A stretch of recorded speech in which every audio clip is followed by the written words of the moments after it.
ક્યારે એવું વિચાર્યું છે કે અજાણતા ભૂલથી થઈ ગયેલું કોઈ કામ પણ આપણને ઈશ્વરની કૃપા અપાવી શકે?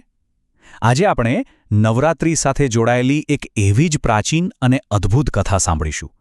આ વાર્તા છે સુમતિ નામની એક યુવતીની, જેની એક નાની ભૂલ એના જીવનને એક એવા વળાંક પર લઈ જાય છે જ્યાં કર્મ અને કૃપાની એક અનોખી ગાથા રચાય છે. આખી વાર્તાનો સાર કહો કે એનો પાયો આ એક જ વાક્યમાં સમાયેલો છે. આ માત્ર શબ્દો નથી, પણ આપણી નાયિકા સુમતિની અતૂટ શ્રદ્ધા છે. અને આ શ્રદ્ધા એને આવનારી કઠોરમાં કઠોર પરીક્ષાઓનો સામનો કરવાની તાકાત આપે છે. તો ચાલો વાર્તાની શરૂઆત કરીએ. શરૂઆત થાય છે એક પિતા અને પુત્રીના પવિત્ર સંબંધ અને એમની અતૂટ ભક્તિથી.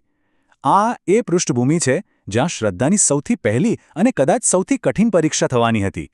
જરા કલ્પના કરો એ દૃશ્યની.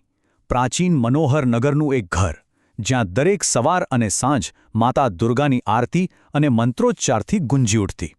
અહીં પિતા અનાથપિંડિક અને એમની દીકરી સુમતિનું જીવન ભક્તિના એક અતૂટ તાંતણે બંધાયેલું હતું.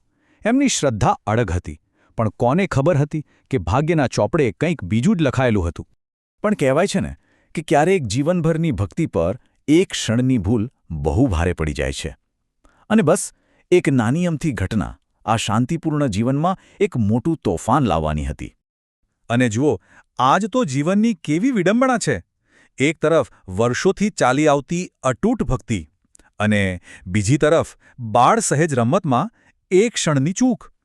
સુમતિ પોતાની સહેલીઓ સાથે રમવામાં એટલી મશગુલ થઈ ગઈ કે સાંજની પૂજા જ ભૂલી ગઈ. આ એક નાનકડી ભૂલ એના પિતાના ભયંકર ક્રોધનું કારણ બની અને આખી વાર્તા એક અણધાર્યા વળાંક પર આવીને ઊભી રહી. એક નાની ભૂલ માટે આટલો ભયંકર ગુસ્સો? સવાલ એ નથી કે સુમતિથી પૂજા ચૂકાઈ ગઈ, પણ સવાલ એ છે કે એક આટલા ભક્ત પિતાનો ક્રોધ આટલો બધો અસહ્ય કેમ બની ગયો? અને એમનો આ અતાર્કિક ગુસ્સો જ એક ભયંકર શાપનું કારણ બનવાનો હતો. અને એ ભૂલનું પરિણામ એટલું ચોંકાવનારું આવ્યું જેની કોઈએ કલ્પના પણ નહોતી કરી. પિતાના મુખમાંથી નીકળેલા આ કઠોર શબ્દો આ માત્ર શ્રાપ નહોતો, આ તો વાર્તાનો સૌથી મોટો અને નિર્ણાયક વળાંક હતો. કોઈ પિતા પોતાની જ દીકરીને આવી સજા કેવી રીતે આપી શકે? આ વિચાર માત્ર હચમચાવી નથી દેતો, પણ આપણને કર્મ અને ભાગ્યના ગૂઢ રહસ્યો તરફ ઇશારો કરે છે. અને નવાઈની વાત તો એ છે કે સુમતિએ એક શબ્દ પણ વિરોધ ન કર્યો. એણે આ કઠોર ભાગ્યને પોતાના કર્મોનું જ ફળ માનીને સ્વીકારી લીધું. આ એની શ્રદ્ધાની પરાકાષ્ઠા હતી, જ્યાં એ પોતાના દુઃખ માટે પણ બીજા કોઈને નહીં, પણ પોતાની જાતને જ જવાબદાર માનતી હતી. અને પિતાએ ક્રોધમાં જે કહ્યું હતું એ કરી બતાવ્યો. સુમતિના લગ્ન એક કોઢિયા સાથે કરાવીને એને એના રોગી પતિ સાથે ઘરમાંથી કાઢી મૂકવામાં આવી. અહીંથી શરૂ થઈ એની એકલી અને અટૂલી યાત્રા, પોતાના કર્મોનું ફળ ભોગવવાની. ઘર અને પરિવારથી દૂર ગાઢ જંગલમાં સુમતિનું જીવન કસોટીની ચરમસીમાએ પહોંચે છે. પણ કહેવાય છે ને, જ્યાં બધી આશાઓ પૂરી થઈ જાય છે ત્યાંથી જ દૈવી કૃપાનો ઉદય થાય છે. જે સુમતિ પિતાના ઘરમાં લાડકોડથી ઉછરી હતી, એના માટે જંગલનું જીવન નરક કરતાં પણ બદતર હતું. દરેક ક્ષણ પીડાદાયક હતી અને ધીમે ધીમે એની બધી જ આશાઓ તૂટી રહી હતી. પણ સુમતિ એક વાતથી બિલકુલ અજાણ હતી. ભલે એના આ જન્મના કર્મો એને સજા આપી રહ્યા હતા, પણ એના પાછલા જન્મના સારા કર્મો, જેને પૂર્વ પુણ્ય કહેવાય છે, એ એની રક્ષા કરવા માટે તૈયાર હતા. આ એક એવી અદૃશ્ય શક્તિ હતી જે આખી વાર્તાની દિશા બદલી નાખવાની હતી. અને એટલે જ જ્યારે સુમતિ સંપૂર્ણપણે ભાંગી પડી હતી, નિરાશ હતી, ત્યારે સાક્ષાત દેવી દુર્ગા એની સમક્ષ પ્રગટ થયા. આ કોઈ સામાન્ય ચમત્કાર નહોતો. આ તો એના જ અજાણ્યા પૂર્વ પુણ્યનું ફળ હતું, જેણે દેવીને એની મદદ કરવા માટે વિવશ કરી દીધા. પણ એવું તે શું પુણ્ય હતું જે સુમતિએ અજાણતા જ એના પાછલા જન્મમાં કર્યું હતું? દેવીએ એની વર્તમાન પીડા પાછળ છુપાયેલું એ જ અકલ્પનીય રહસ્ય હવે ખોલ્યું. દેવીએ જે વાત કરી એ ખરેખર અકલ્પનીય હતી.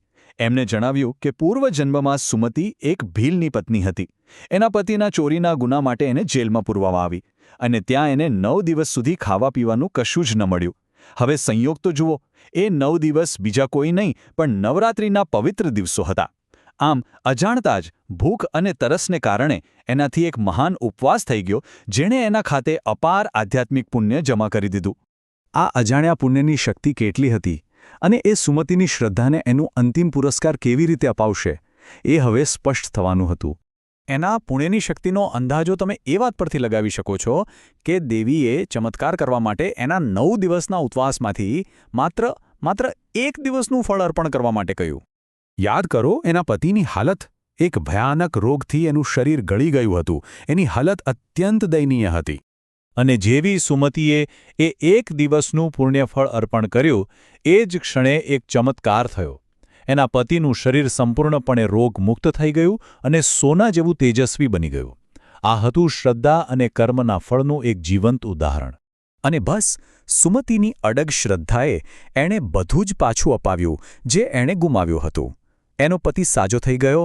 દેવીએ એને એક તેજસ્વી પુત્રનું વરદાન પણ આપ્યું અને એના જીવનના તમામ દુઃખનો અંત આવી ગયો. એના એક જન્મની ભક્તિ અને બીજા જન્મના અજાણ્યા પુણ્ય બંનેનું ફળ એને મળ્યું. આ વાર્તા આપણને અહીં એક બહુ જ ઊંડા પ્રશ્ન સાથે છોડી જાય છે.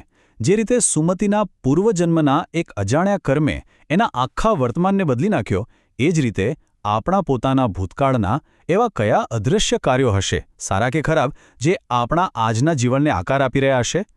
આ ખરેખર વિચારવા જેવો પ્રશ્ન છે નહીં?